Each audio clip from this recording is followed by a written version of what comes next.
What's up, ladies and gentlemen? It's Goliath You're now tuned with Edition Podcast, and like they always say, like and subscribe so I look cool.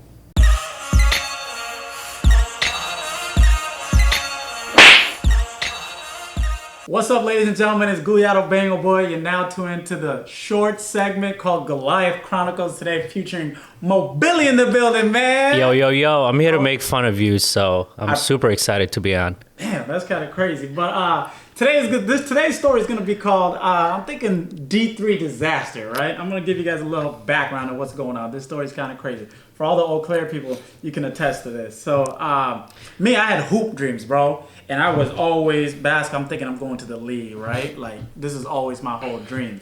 Fortunately, I'm not in the league right now, as you guys can see. But I went to a 2-year community college called Riverland, played basketball. Didn't even know they had a basketball team. I just seen people dribble. I was like, yo, I just got done playing high school. Let me get on the team.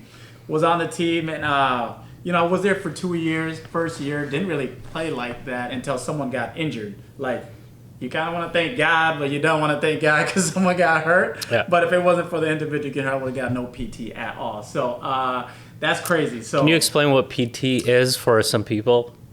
Playing time. Okay. PT means just making sure the audience are following along. Yes, sir. So after my second year, I started was doing well, and I'm like, I'm ready for the next step. I thought I was gonna go D1 from the JUCO, but it's D3 JUCO. Yeah. Like, not a bad dream, but it's kind of ridiculous. Sometimes it does work out like that. Yeah. So there is people I've seen that have done that. I think he's on the Celtics, I forgot, but he went to Taco Falls. Nah, I forgot. He's like, but so I trained all summer with my homeboy G. Shout out to G. It was getting good. I'm like, I'm ready to bust these scrubs. You're probably referring to Terry Rozier. I don't know who that is. Okay, but never mind. I was lifting weights, getting good, doing drills like for the first time in my life, and I was getting good, right? We were playing in the summer league, putting up decent numbers, when I could make it. And then, it was time to go onto the big school, D3. I get on campus. I'm thinking I'm going to be the man. I'm going to be a legend. Been watching too much TV episodes let's pause for a sec. Is this a different... So the D3 school, is that... It's different from the community college. So the community college was... Riverland Community College. Okay, and then the D3 school was? University of Wisconsin, Eau Claire. Oh, gotcha, yeah. Okay. So I get there, I'm thinking I'm going to be the man on campus, right? Every girl is going to be like, oh my God, I want to hang out with him. We're going to be chilling. We got everything on lock because I've been watching too much TV.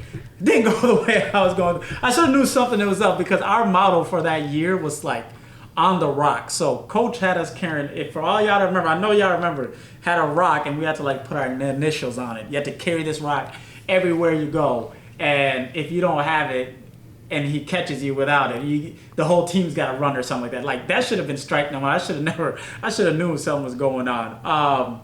And then from there, that was weird. It was an exhibition game. So shout out to Chris Duff. Chris, I give you your first collegiate points and I know you remember it. I get in with 2 minutes left, scrub minutes. And mind you, this is exhibition. Everybody should be playing.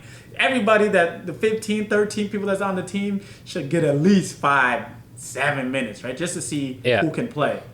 I didn't get none of that. I was like, I didn't worry too much. I was like, man, that's nothing, Next game's going to come. I'm going to get the PT, it's going to be all work out well. It's not how the season went, man. So... Goliath Boy was a bench rider, man. So I thought I was... Go ahead. Were you going to say something? No, I was going to say some players, when they get those 2, 3, 4, 5 minute playtime, like garbage playtime, that's when they, tell the coach, I'm worth, more than this. More playtime. So I thought the reason I didn't say nothing, I was like, maybe you were too confident.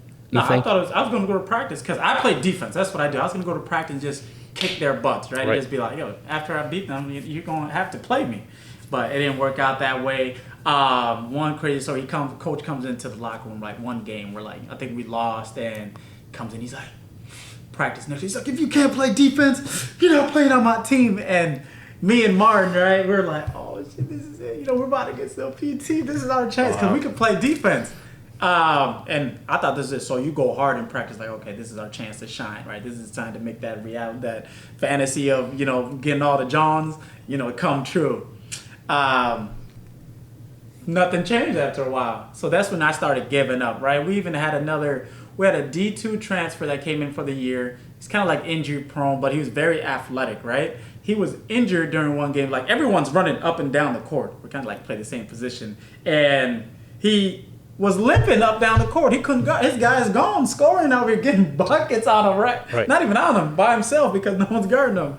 And he takes him out, puts him on the little chair, the little bike, and picks up like a guard or something, puts a guard in. Now the guard can't guard like the forward, right? So it was interesting, and I'm like, oh, this is my chance. It is a mismatch. Yeah. There's a mismatch going on. This is how I knew I should have just transferred. He comes by us, walks mad as hell, right? And instead of picking someone that's perfectly ready to go, he points at the dude who's injured, is like, on the bike still. You ready to go? And he's like, coach, I cannot play. And that just ruined my moral, right? I'm done. I'm locked out, right? So I'm like, how do I get PT? It doesn't work. Maybe I need it's college. Everyone likes to go out. I'm like, maybe if I put they drink their vodka, put a little vodka in the Gatorade, they might be woozy, they can play. I'm joking. I was not going to do that. But I was like, there's no way to do this. So when we started having away games, I was shut out, everything.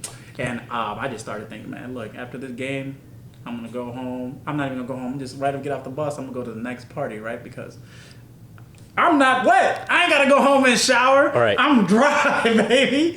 I'm dry. I'm ready to go. So I get off the bus, go to the party. And it was just doing that for a while. That was hilarious, man. Was there ever a time where you went to the coach and asked him, like, hey, coach, like, I'm going to get to what can I do better, or what am I doing? Absolutely. What am I not doing right for me to not, get playtime? That's great question. The answer was at the end of the year I did ask that, because during the year. So at the end of the year. Yeah. So was it too late? So you feel like it was too late? I really checked out because I really knew he wasn't rocking with us. I knew. So I was like, hey, I got one more year left, right? Like we were having the meeting, like the one-on-one meeting. Yeah. Comes up to me, he's like, Goliath, man, love you on the team. You're awesome. Everyone loves you. You're a great character. You bring the the morale, love, and they give the sandwich effect, right? So you're the fun captain. Yeah, I was just a fun guy, I guess. Not like that, but yeah. So he goes, you're just a fun guy. I want you to come back on the team next year, but I don't know if you're going to get any playing time because the competition we play with is very strong. Mind you, I was skinnier, right? But we had a guy skinnier than me. But mind you, he's taller, but you know who you are, man. Jared, bro, you skinny as hell too, but you got PT like crazy. So he's like, I don't know if the competition we get is really strong, and I don't know what's going to happen. I was just like, you already saw in the future that I'm not going to play? Right. And I quit right there. That's the first time I ever quit basketball. I've been playing it since 6th grade. Quit right there and just focused on school, man. That was the craziest thing ever.